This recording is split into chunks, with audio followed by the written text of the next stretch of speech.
What's up guys, Mace.com here, and Tails here. Today we are at the Strasburg Railroad doing the shop tour. So yeah, right here we got the train cars, and as you may have guessed, yes, they maybe or may not be doing a day out with Thomas. Yeah, that was back in July. I don't even know how they're still doing it. So yeah, right here we got their baggage car, their second wrestling car, route of the Whippet. Well, that's weird. So, yeah, they still have the Thomas store up. Yeah, we don't know if they're still doing Day with Thomas, but, yeah. Okay, so we are heading right in, and yeah, right here we got trains right here. You got some trains, like there's 7312 right there, almost done with its restoration. And then if we look over here, we got the Canadian Beauty number 89. Yeah, we don't exactly know what engine they're gonna run, some yeah. Well, without that being said, it's pretty, yes, it is a chilly morning outside, so yeah. So welcome to Strasburg. So right here we got an old car right here from like the 1900s to 1910s, and yeah, right next to Reading, Philadelphia and Reading, number 10. I'm just saying my stuff really because it's freezing out. So as you can see here, right here we got some pumpkins on hay because, well, yes, it is fall. I'm back in middle school. I'm still in middle school, so yeah, I know it's Friday, so I'm lucky I'm pretty much here to instead of middle school. Yeah. So yeah, my family ain't gonna be the only ones on the shop tour because there is gonna be some people here for it too. Yeah. So yeah. Oh, here's a good photo shot.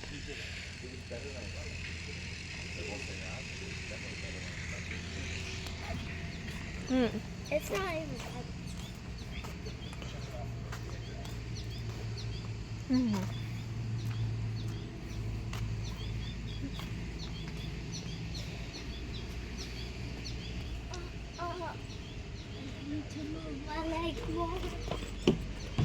So yeah, right here we got the store right here.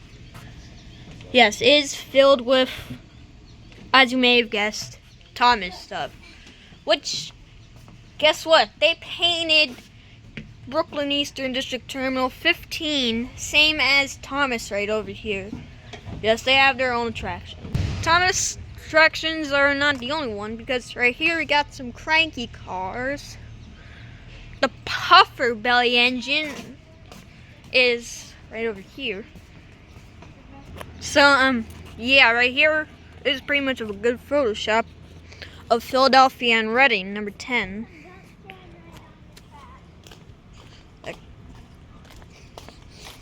Oh, I can smell some coal over here. So yeah, as you can see, yes, I pretty much smell some coal somewhere. Yeah, they're probably loading up in the steam engine because, well, let me tell you how a steam engine works. So first you gotta load it up with coal and water. Fireman shovels coal into the firebox or oil, and then that gas goes through the water tubes into the bottom dome, which makes the wheels turn and makes that famous shuffling sound. Then it comes back up into the smoke box, and you may have guessed, comes out of the smokestack. Right here is Philadelphia Reading, number 10, once again.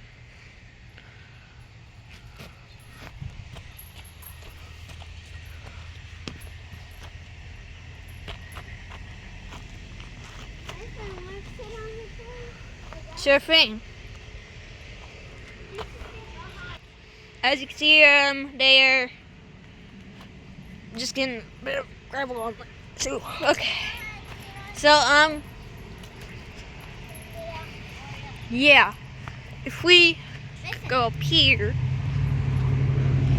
you can see the Virginia and Truckee Railroad and the Cumberland Valley train car of the newly painted Railroad Museum of Pennsylvania, which I took a couple pictures of. Yeah.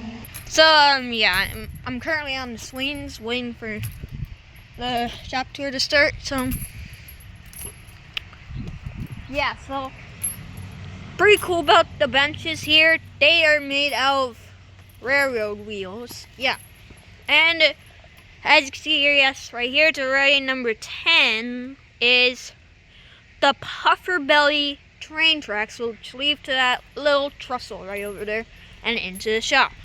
Right there we got a wooden train right here, and yeah, I'm just gonna go check in on how my parents are doing. Okay, they have one of their locomotives smoking. Oh! Well,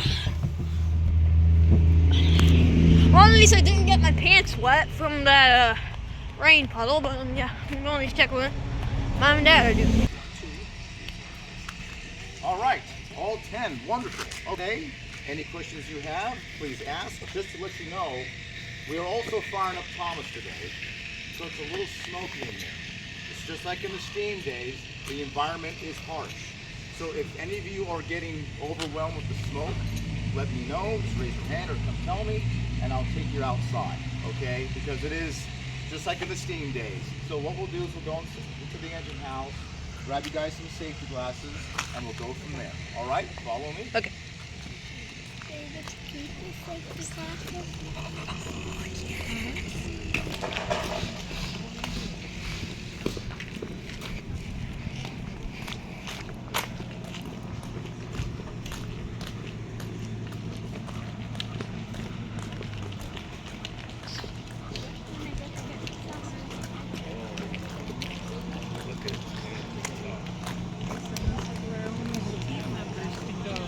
Cool.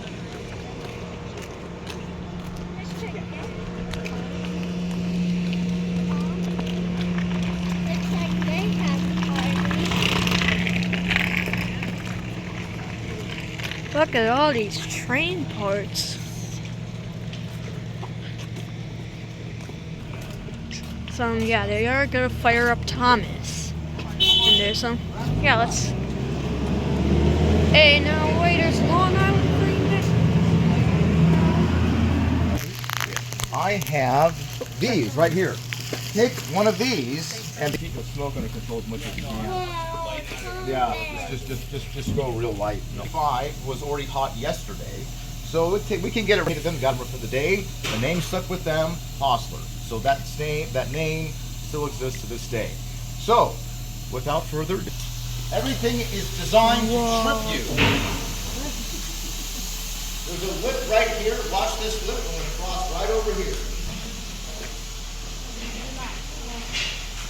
Boy, you guys look like you're in line for a tetanus shot. I don't see any smiles or nothing. Oh yeah, I like trains. Too interesting, you know, too much to look at. Too much to look at. Too overwhelming. All right, come over here. You guys can all get a good view. This weekend and next weekend. And Thomas is getting fired up today. We'll be doing some test runs to make sure that everything is okay. And we'll be that in the entire country. We build all the other ones. Any Thomas you see anywhere in the country, they all came from here. We built every single one of them. We actually have a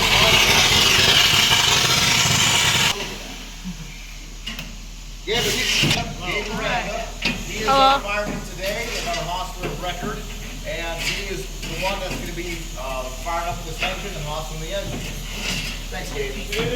On the engine, because you have to remember, This is one of the injectors. There's one on either side. What this device does, this is the device that takes the water that's stored in the tender and force feeds it into the boiler. So now he's checking the glass on the other sake for safety, okay? And so, you'll see him run this thing, and I'll show you what's going on with this thing. But these are arguably the most important appliance on the engine, because you can't have steam without water. And as the engineer, the brakes, for the valve, for the sanders, for the pedal in the firebox there's these fire doors. This is the secondary shut-off here, and he's just opened up the steam from the turret to allow it to go into this. And this is a secondary shut-off here. So he'll regulate it from this valve here to get it to full operating pressure, okay? Open this up, so that's what he's gonna do there. From the day before, if I open those doors for you, and I can show you, if you guys are interested, I can take you up there and show you. There is a big bank of coal into one solid glowing mass. That solid glowing mass will retain some pressure. What he's doing here is shaking the brakes. If you look underneath,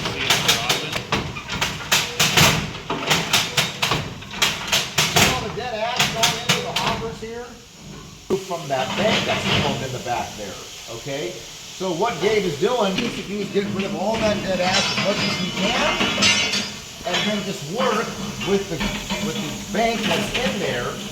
And what he's going to do, I'll take the light off, you can actually see it a little bit easier without the light, as some of the coal pan down there, I'll show it to you guys, you guys will see it, it'll dump all the ash there.